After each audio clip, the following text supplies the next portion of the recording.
You do not need fame, a huge following, or decades of experience to land your first keynote. You just need the right systems, and I'll show you how to start that right now. Now, most aspiring speakers, they think they need to make it big before they can book their first keynote. The truth is, you can book stages to build credibility, not after you have already got it, but like in the beginning now. Like, you don't have to already have credibility to do things. You have to actually get into process, into flow to gain that credibility. And in this video, I'm going to walk you through the exact steps to book your first keynote. And if no one knows your name yet, that's okay. You're still going to be able to find a way to get on the stage. I promise you. Let me get my marker real quick so I can dive in and go to work in teaching you. Apologies for being off the screen for a moment here, but got to get my little handy dandy, we'll call it pens together. But here's the thing. My big ability to focus and help people really when it comes to this aspect is knowing that I have a process that can get you on a stage. Right now, there's difference between getting a free stage and getting a stage where you're paid to be there, right? There's obviously variances there, but the idea is you can get out there and do your thing to get some traction, get credibility, and build into getting your first paid keynote. And you can choose to come out of the gates and get your first paid keynote if you want to do that. You don't have to wait for some special time or be in a specific position in your business. It's really whenever you choose to be out there doing your thing. So we're going to walk you through today 5 different things to think about when it comes to you actually getting yourself out into the world and speaking. Now, the first one is one of the most critical ones.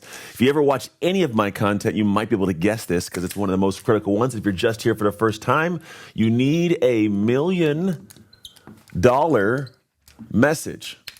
Now, this is key because it's the message that is so rare and unique, it's worth $1 million, right? Event planners are not looking for people that just speak. They're looking for people that solve problems. They create ability for an audience to watch them and listen to them. And then from that conversation or from that speech, they can go and have something amazing take place. Now, the reason I call it $1 million message is it's a thing that allows you to kind of go to the top. You float to the top from everybody else in a topic area you might actually be, we'll call it competing against. So say you want to talk about delegation of tasks. Maybe you want to talk about human connection, communication, futurism, whatever it might be.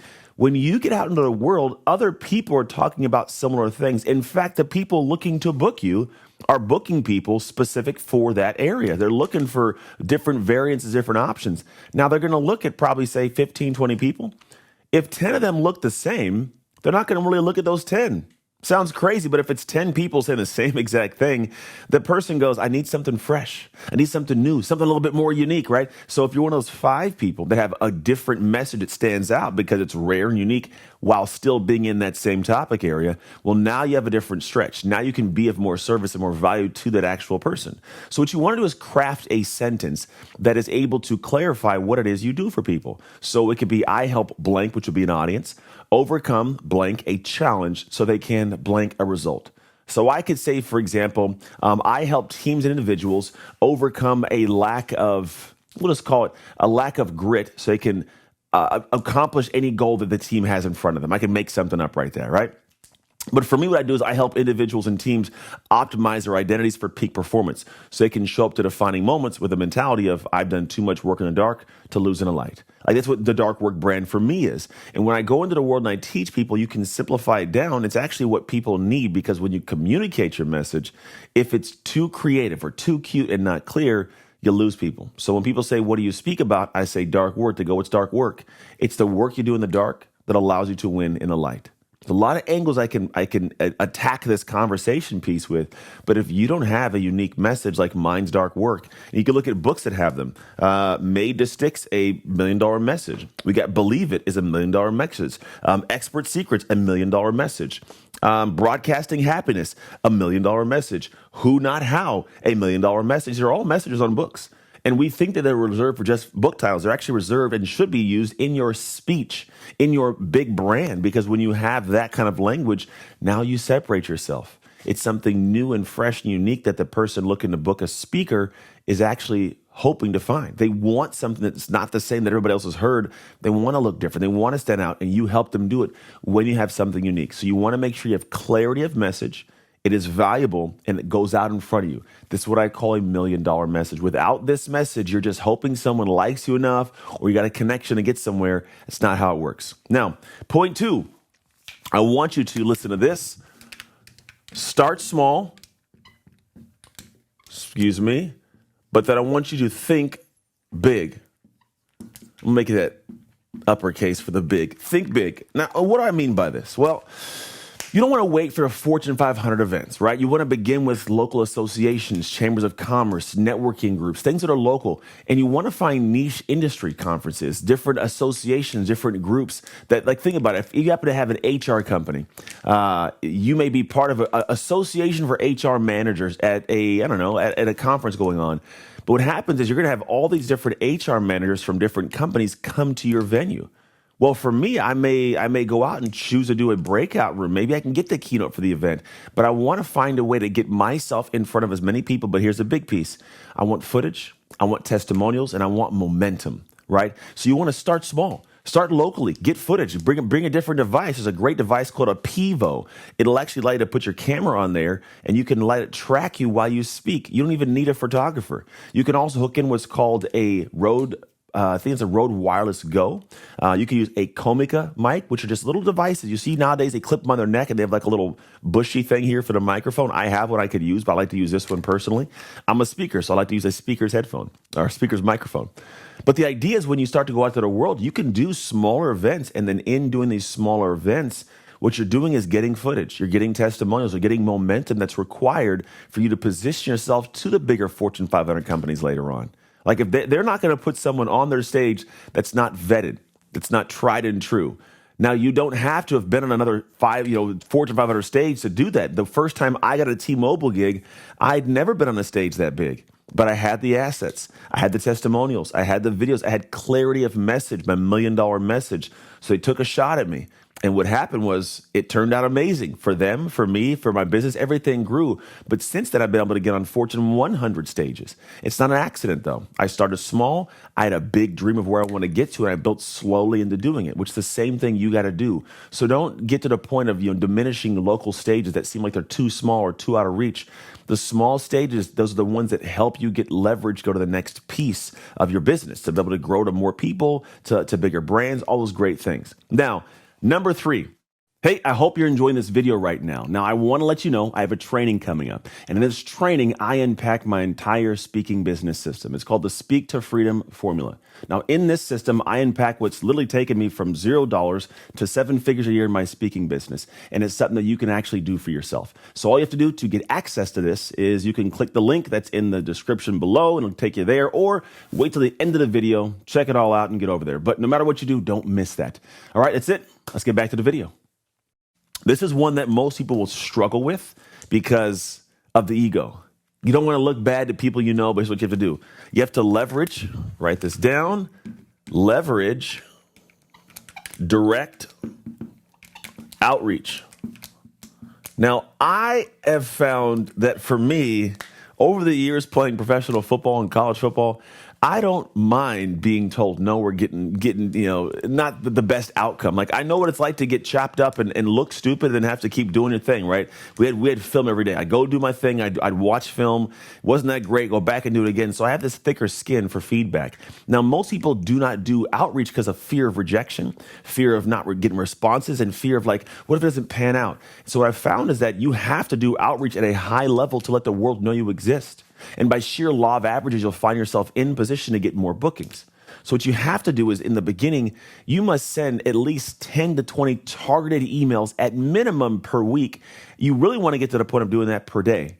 Just so we're clear, if you can send 20 to 25 a day during every weekday, you're now in the ballpark. Now, you can send, if you have 10 to 20 very specific and very targeted people each week, you can get away with getting some traction there. Like if you find the really specific stages that need somebody and maybe you're free or you're pretty affordable, it makes it much easier. But you must use a simple template to do this. You are not trying to go out into the world and pitch your entire brand, your entire speech in a first email. You have not earned the right for them to give you their time just yet. So what happens, a lot of people go out, I'm going to send messages and it's going to be just chock full of all the information about me.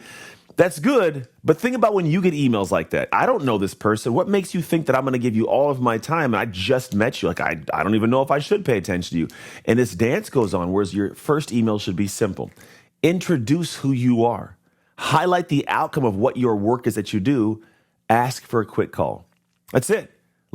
That's it. And it doesn't have to be over-ended. And honestly, what I'd recommend on top of that is in your signature, have what's called a super signature. What this is a place where they can choose to go in the rabbit hole of what you do. Hey, Anthony Trucks, I wrote this, I do this, I create this, my website's this. It's there. It's in the signature, though. If they go there, they chose to go there. You didn't force them to go there. All you did was, hey, my name's Anthony Trucks. I'm the creator of Dark Work. I help individuals and teams optimize their identities for peak performance. I'd love to have a chat with you for 15 minutes to see if what I do might help you do what you do better. That's it. And then have a super signature and you just let it ride. Now, there are ways, depending upon what system you're using to send emails, like if you send max emails, which you can do that, right? You can do outreach pretty simplistically. In doing this, the idea is you're going to be able to find out, like if you send an email from your personal email and you just send it out to the internet, right? Or to some stranger, it's totally going to be okay. But the truth of the matter is you're going to find yourself in a position where over time you may not get the opens and you may not get replies, but you don't quite know yet why. Where what you should be doing is sending it from a database, an email client. And then when you send it from the email client, what ends up happening is you actually have this situation, we'll call it, where you can see from the email system how many people opened it, how many people reviewed it, how many people clicked through. And if you start noticing that people aren't opening the email, make adjustments to the segment or the actual subject. If you find people are opening the email but not clicking, now we got to adjust the copy of the email. You change things. But I'm going to tell you, the consistency is the key.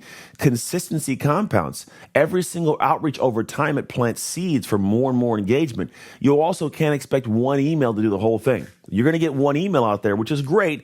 But after one email, you need to have follow-up emails that are also strategically placed and designed properly. If you don't do this, you're going to struggle to get yourself into more conversations, which really is the goal. Can I get in a conversation, have them ask questions, find out what they're looking for, be able to reply to them properly? A little dance back and forth is required to hone your skills and delivery of your message, right? So you got to make sure you're sending messages out with consistency and watching how they perform so you can make adjustments properly over time based on metrics and data, not based off of how you feel, okay?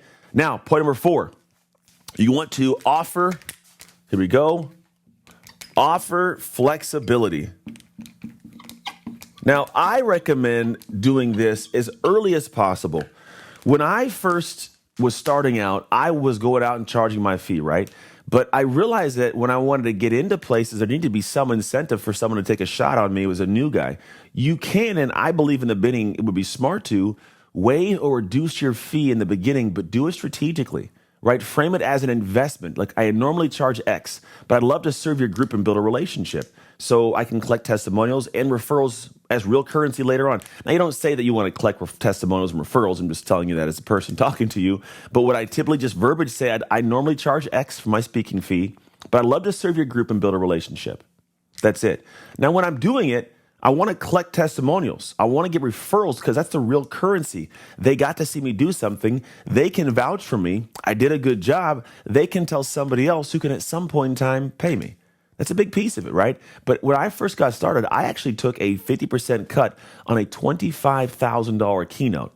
I actually took less than 50% because the agent that I had, that person took 10%, and then the bureau took 50%. So I got right around 40% of a keynote that we charged $25,000 for. Why?